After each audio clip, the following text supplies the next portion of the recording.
محمد کا پڑھتا رہوں گا، رہے موت سے میں گزر۔ حدیث پاک ہے بخاری شریف کی، وہ پہلے سن لیں اس کی تشریح۔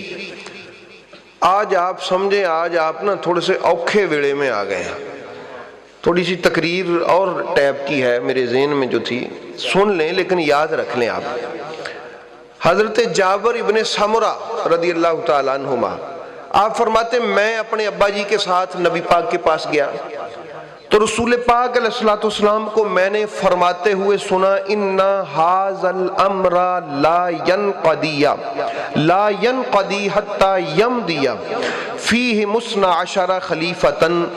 آپ فرماتے ہیں کہ نبی پاک فرما رہے تھے کہ اس اسلام کے معاملے کو حتمی شکل نہیں ملے گی تب تک جب تک اس میں 12 خلیفے نہ آ جائیں۔ یہ بخاری شریف کی حدیث ہے، کتنے خلیفے نہ آ جائیں؟ 12 خلیفے نہ آ جائیں۔ حضرت جابر فرماتے ہیں میں نے بعد میں اپنے ابا جی سے پوچھا کہ اس کے بعد نبی پاک علیہ الصلوۃ والسلام نے ایک لفظ اور بھی کہا تھا، وہ نہیں میں نے سنا، وہ کون سا تھا؟ فرمایا میرے ابا جی نے فرمایا، نبی پاک نے فرمایا وَكُلُّهُم مِّن قریش، وہ 12 کے 12 قریش کے خاندان سے ہی ہوں گے۔ وہ 12 کے 12 کن سے ہوں گے؟ اچھا اب یہ حدیث پاک سارے پڑھتے ہیں، میں نے بھی پڑھی ہے، علماء اہل حدیث بھی پڑھتے ہیں، دیوبندی بھی ہے جو بخاری شریف کی، سب نے پڑھنی ہے۔ اب وہ 12 ڈھونڈتے ہیں کہ وہ 12 کون ہے، ٹھیک ہے، وہ کہتے ہیں یہ 12 کون ہے، پھر گننا شروع ہوندے ہیں کہ حضرت ابوبکر صدیق 1، حضرت عمر 2، حضرت عثمان 3، حضرت علی 4، حضرت امام حسن 5 ہے، اور پھر وہ حضرت امام مہدی 6، وہ آگے جا کے، کیونکہ ان کو خلافت بھی ملی ہے اور ولایت بھی، سارا کچھ ان کے پاس ہے۔ وہ باقی 6 پھر جب کرتے ہیں نا تو پھر اس میں وہ شروع ہو جاتے ہیں آگے امام حسن سے، پھر ویچی یزید، ویچی سارے، وہ 12 پورے کرنے کی کوشش کرتے ہیں، 12 پورے نہیں ہوندے۔ تو احباب گرامی یہ 12 وہی ہیں جن کو آپ اور میں 12 امام کہتے ہیں۔ اچھا اس کی میں بات کر دوں تو یہ بے معنی ہے، میں بات کر دوں نا کہ یہ 12 اماموں کی نبی پاک نے بات کی ہے، یہ جو ائمہ اہل بیت اطہار ہیں، اس کی کوئی وقت نہیں ہے، اس کی کوئی دلیل نہیں ہے۔ کیوں؟ اسی 75 33 دے بندیاں نے اٹھ کے تو فیصلے نہیں نہ کرنے کہ ہم فیصلے کریں کہ اس بخاری شریف کی حدیث سے مراد 12 امام ہے، ٹھیک ہے، اس سے مراد یہ ہم فیصلہ کر لیں، نہیں۔ آئیے یہ جو 12 امام ہیں نا، ان کا تذکرہ نیا نہیں ہے، یہ نبی پاک کے اعلان نبوت سے پہلے بھی ان کے ڈنکے بجتے تھے۔ یہ نوجوانوں یہ سن لیں آپ، میں آپ کو اسپیشلی عرض کر رہا ہوں، یہ جو 12 امام سے اہل بیت سے محبت کرنے والے چند لوگ ہوتے ہیں نا، باقی گاؤں کے لوگ ان کو کہتے ہیں یہ پتہ نہیں یار انہوں نے کی وکھرا ہی سسٹم بنایا ہے۔ ہم وہ خوش نصیب ہیں کہ ہم کسی نئی لکیر کے پیچھے نہیں لگے ہوئے، ہم اس لکیر کے فقیر ہیں جو اللہ تعالیٰ نے ابراہیم علیہ السلام سے لگوائی تھی۔ یہ بات سمجھے، میں اس کو بتاتا ہوں، یہ ہم تفسیر ابن کثیر، علامہ ابن کثیر رحمۃ اللہ تعالیٰ علیہ کی تفسیر ہے اہل سنت کے بزرگوں کی، اور یہ جو علامہ ابن کثیر ہے نا، ابن تیمیہ کے شاگرد ہیں۔ ابن تیمیہ وہابیوں کا امام ہے، اور یہ بھی سمجھیں کہ وہ ویسا ہی بندہ ہے، اس کی تفسیر میں یہ بات موجود ہے جو میں اب آپ کو سنانے لگا ہوں۔ تو فرمایا کہ وَفِي التوراۃ البشارۃ باسماعیل علیہ السلام ان اللہ یقیم من صلبہ اثنی عشر عظیما وہم ہؤلاء الخلفاء الاثنی عشر المذکورون فی حدیث ابن عبداللہ ابن مسعود و جابر ابن سمرہ۔ میں ترجمہ کر دیتا ہوں، یہ آپ نے بخاری شریف کی حدیث سنی نا، جابر ابن سمرہ کہتے ہیں نبی نے فرمایا 12 خلیفے ہوں گے۔ اب تفسیر ابن کثیر میں علامہ ابن کثیر نے لکھا ہے کہ تورات میں موجود تھا، موسیٰ علیہ السلام کی کتاب میں تورات میں موجود تھا، وفی التوراۃ البشارۃ باسماعیل علیہ السلام، اللہ نے فرمایا میرے پیارے خلیل ابراہیم میں تجھے ایک بیٹا دوں گا جس کا نام ہوگا اسماعیل، جس کا نام کیا ہوگا؟ اسماعیل۔ وَأَنَّ اللَّهَ يُقِيمُ مِن صُلْبِهِ 12 عَظِيمًا، اور دوسری خوشخبری یہ دیتا ہوں تیرے اس بیٹے اسماعیل کی نسل سے 12 عظیم شخصیات بھی پیدا کروں گا۔ تیرے بیٹے اسماعیل کی صلب سے 12 عظیم شخصیات پیدا کروں گا۔ تو احباب گرامی وہ فرماتے ہیں وَهُمْ هَؤُلَاءِ الْخُلَفَاء، علامہ ابن کثیر فرماتے ہیں یہ 12 وہی ہیں، 12 وہ 12 جن کا المذکورون فی حدیث جابر ابن سمرہ، جن کا بخاری شریف والی جابر ابن سمرہ کی حدیث میں نبی پاک نے ذکر کیا ہے۔ کیونکہ اس سے مراد اگر حضرت ابوبکر صدیق ہوں، جناب عمر فاروق ہوں، حضرت عثمان غنی ہوں، یہ مراد نہیں لیے جا سکتے، کیونکہ یہ حضرت اسماعیل علیہ السلام کی اولاد سے ہیں، حضرت اسماعیل کی اولاد سے یہ 12 ہیں، اور یہ وہی ہیں انہوں نے فرمایا جو بخاری شریف میں میرے نبی پاک سرکار نے فرمایا۔ اچھا اب آپ مجھے یہ بتائیے یہ بات سننے کے بعد کہ یہ جو 12 اماموں والا کنسپٹ ہے یہ آج تک کہتے رہے، یہ شیعوں والی بات ہے، یہ سنیوں کے تو ہے ہی نہیں۔ ہمارے علامہ ابن کثیر فرماتے تو شیعہ سنیاں نو پٹن دے ہیں، اے 12 امامہ دی گل تے اللہ تورات انجیل دے وچ بھی کرتا ہے، تورات انجیل میں بھی اللہ ان 12 ہستیوں کی بات کرتا ہے، بہت پرانے ہیں۔ تجھے شیعہ سنی کا رولا پڑا ہوا ہے، یہ 12 امام کے ڈنکے تو اللہ نے تورات میں بھی بجائے ہیں، انجیل میں بھی بجائے ہیں، ان کی عظمتوں کے تذکرے کیے ہیں۔ تو اندازہ کریں کہ جن کی عظمت کے تذکرے میرے نبی پاک کے آنے سے پہلے بھی ہو رہے ہوں نا، وہ ہے علی اور اولاد علی،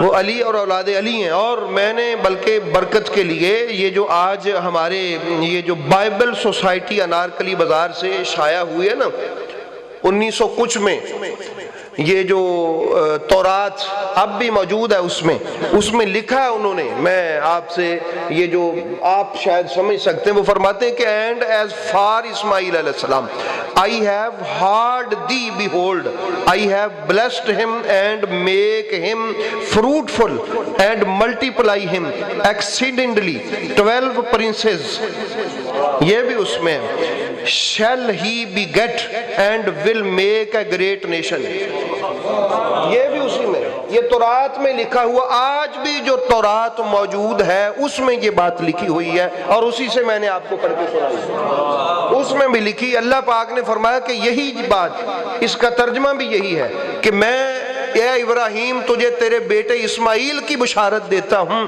اور تجھے یہ خوشخبری بھی دیتا ہوں کہ اس کی صلب میں سے 12 عظیم لوگ ایسے پیدا کروں گا، ان کو بڑھاؤں گا، ان کی کثرت کروں گا، اور وہ بڑے عظیم لوگ ہوں گے۔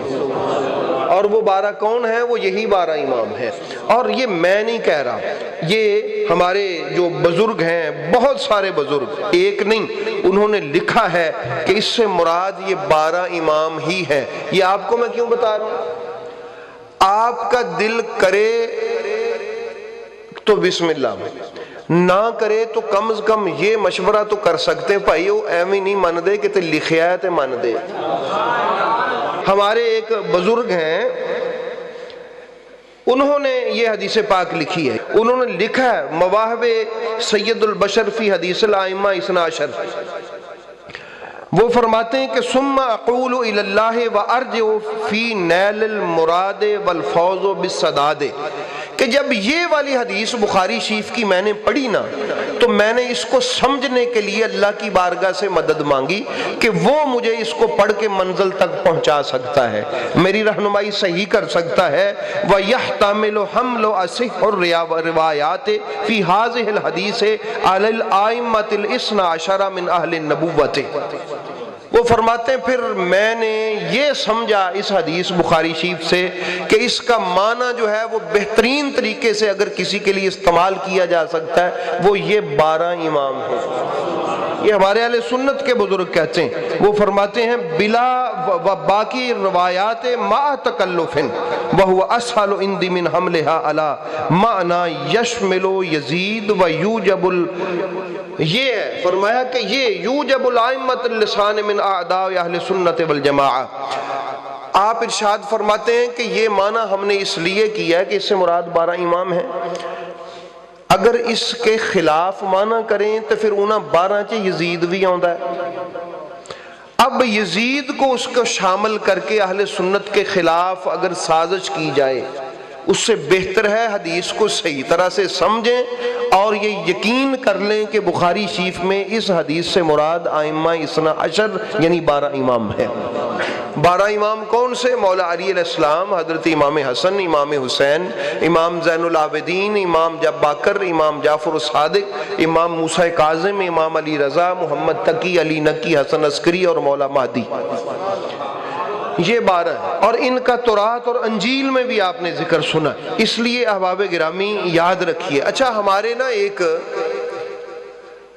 سلسلہ عالیہ چشتیہ کے بزرگ گزرے ہیں، سید محمد حسینی المعروف بندہ نواز گیسو دراز۔ یہ انڈیا کے اس دور کے بڑے بڑے جو ڈنکے کے چوٹی کے علماء تھے، ان میں ان کا شمار تھا، اور صوفی تھے سلسلہ علیہ چشتیہ کے۔ انہوں نے بھی لکھا کہ خلافت، اس سے مراد یہ جو نا خلیفہ، وہ کہتے ہیں جی خلیفہ وہ ہوتا ہے کہ جو بادشاہ بھی ہو اور اس کے پاس ولایت بھی ہو، جیسے حضرت ابوبکر، حضرت عمر، حضرت علی، یہ خلیفے۔ وہ فرماتے ہیں اصل میں سمجھنے کی ضرورت یہ ہے کہ خلافت بر 2 نوع است، خلافت کبریٰ و خلافت صغریٰ۔ نبی پاک کی خلافت ہے 2 قسموں پر، ایک خلافت کبریٰ اور ایک خلافت صغریٰ۔ خلافت کبریٰ خلافت باطنی است، نبی پاک کی خلافت کبریٰ ہے باطنی یعنی ولایت کی، و خلافت صغریٰ خلافت ظاہری است، خلافت کبریٰ مخصوص با امیر المومنین علی بود بجماع امت۔ وہ فرماتے ہیں خلافت کبریٰ وڈی خلافت یعنی باطنی خلافت ہے، وہ اجماع امت ہے کہ وہ مولا علی علیہ السلام دے نال مخصوص ہے، نبی پاک سرکار تو بعد۔ و خلافت صغریٰ میان امت مختلف فیس، سنیاں با اجماع گوئند، و ابو بکر راست، شیعہ روافض با اصناف با انواع گوئند علی راست۔ وہ فرماتے ہیں کہ یہ جو خلافت صغریٰ ہے، یہ اہل سنت کے نزدیک یعنی ہمارے نزدیک تو اس کے اہل حضرت ابوبکر صدیق ہیں، لیکن شیعہ اور روافض کے نزدیک، تمام تر اقسام کے نزدیک اس کے حامی بھی حضرت مولا کائنات ہیں۔ وہ فرماتے ہیں خلافت باطنی حضرت علی علیہ السلام کے پاس ہے اور خلافت ظاہری حضرت ابوبکر صدیق کے پاس ہے۔ یہ صوفیاء کے اقوال ہیں، اور شاہ ولی اللہ محدث دہلوی نے بھی یہی لکھا ہے، اور علامہ محمود آلوسی نے تفسیر روح المعانی میں بھی ایسے ہی لکھا ہے، بہت سارے ایسے ہیں۔ وہ فرماتے ہیں خلافت باطنی اور ظاہری میں فرق کیا ہے؟ تفسیر روح المعانی، والفرق عندہم بین الخلافتین کالفرق بین القشر واللب۔ خلافت ظاہری اور باطنی صغریٰ اور کبریٰ میں فرق ایسے جیسے چھلکے اور بیج میں۔ یہ ہمارے صوفیاء فرماتے ہیں، یہ میں نہیں کہتا، تفسیر روح المعانی۔ خلافت صغریٰ یعنی جس پر حضرت ابوبکر صدیق، حضرت عمر فاروق، عثمان غنی اور پھر ایسے ہی حضرت علی بھی، امام حسن بھی، یہ خلافت صغریٰ پہ بھی ہیں چاروں پانچوں۔ جیسے چھلکا ہوتا ہے، مونگ پھلی دے اتے چھلکا ہوتا ہے، فرماتے ہیں یہ خلافت صغریٰ ہے۔ اور خلافت کبریٰ فرماتے ہیں والخلافت الباطنیۃ لب الخلافت الظاہریہ۔ فرمایا خلافت کبریٰ یعنی باطنی خلافت یہ بیج ہے خلافت صغریٰ کا۔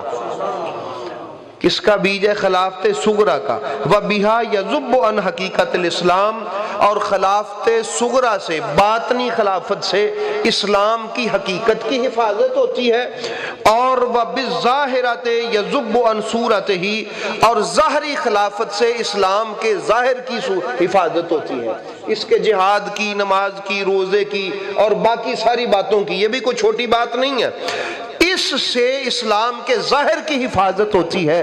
اور مولا علی کے پاس جو خلافت ہے، حضرت امام حسن و حسین کے پاس جو خلافت ہے، اس سے اسلام کی روح کی حفاظت ہوتی ہے۔ حضرت ابو بکر صدیق، عمر فاروق، عثمان غنی، یہ اسلام کے جسم کی حفاظت کرنے والے، حضرت علی، مولا حسن، مولا حسین، امام زین العابدین، محمد باقر، جعفر صادق، حضرت موسیٰ کاظم، علی رضا، محمد تقی، علی نگی، حسن عسکری، مولا مہدی، یہ اسلام کی روح کی حفاظت کرنے والے یہ فرماتے ہیں۔ اس لیے احباب گرامی، اور پھر آگے انہوں نے اس میں بڑا آگے لمبا چوڑا لکھا کہ کبھی کبھی یہ دو خلافتیں ایک بندے میں جمع بھی ہو جاتی ہیں، جیسے حضرت علی اور امام محمد مہدی اور امام حسن، کہ وہ وقت کے بادشاہ بھی تھے اور خلافت باطنی بھی ان کے پاس تھی۔ تو پتہ چلا نبی پاک علیہ السلام نے فرمایا قیامت تب تک نہیں آئے گی جب تک یہ 12 پورے نہ ہو جائیں۔ قیامت تب تک نہیں آئے گی جب تک یہ 12 پورے نہ ہو جائیں۔ 11 تو ہو چکے، 11 امام ہو چکے اور 12واں آنے والا ہے۔ وہ 12واں کون ہے؟ حضرت مولا مہدی علیہ السلام، مولا علی کا بیٹا، سیدہ زہرا کا بیٹا، کہ جن کے انتظار میں قیامت رکی ہوئی ہے، جن کے انتظار میں قیامت رکی ہوئی ہے، وہ آئیں گے۔ اللہ کے نبی عیسیٰ علیہ السلام ان کے پیچھے کھڑے ہو کے نماز پڑھیں گے اور حضرت امام مہدی آگے مصلی پہ کھڑے ہو کے نماز پڑھائیں گے۔ پھر پتہ چلے گا کہ حضرت علی کی اولاد کا مقام کیا ہے۔ آج نہیں لوگوں کو پتا، پھر پتہ چلے گا کہ جب وہ سب منکروں کو خود اپنے ہاتھوں سے ذبح کریں گے۔ آج تو اولاد علی پریشان ہے کہ کیوں اپنے بڑوں کا نام لیتے ہو، کیوں لیتے ہو؟ بھئی ہم تو لیں گے۔ اور یاد رکھیے حضرت امام محمد مہدی علیہ السلام یہ مولا علی کے ہی بیٹے ہیں، سیدہ زہرا پاک کے ہی بیٹے ہیں، یہ 12ویں امام ہیں۔ یہ آئیں گے، دنیا کو عدل سے بھر دیں گے، انصاف سے بھر دیں گے، ہر جگہ پر ان کا ہی نام و نشان ہوگا، ان کا ہی جھنڈا لہرا رہا ہوگا۔ اور رسول پاک علیہ السلام نے کیا فرمایا کہ وہ دور ایسا ہے جیسے میرا اپنا دور ہے، جو اس کے ساتھی ہوں گے وہ ایسے ہی ہے جیسے میرے ساتھی ہیں، جو ان کے ساتھ جہاد لڑنے والے ہیں وہ ایسے میرے ساتھ مل کے جہاد لڑنے والے ہیں۔ تو اس لیے احباب گرامی ان کے بارے میں لکھا ہے، سمجھیے مولا علی کی فضیلت کو، یہ ہماری اہل سنت کی کتابوں میں لکھا ہے کہ حضرت امام مہدی افضل ہیں یا ابو بکر صدیق افضل ہے۔ پھر اس کے آگے بزرگوں نے بحث کی ہے، بزرگوں نے، کہ چونکہ حضرت ابو بکر صدیق خلیفہ رسول ہیں اور حضرت امام مہدی خلیفۃ اللہ ہیں۔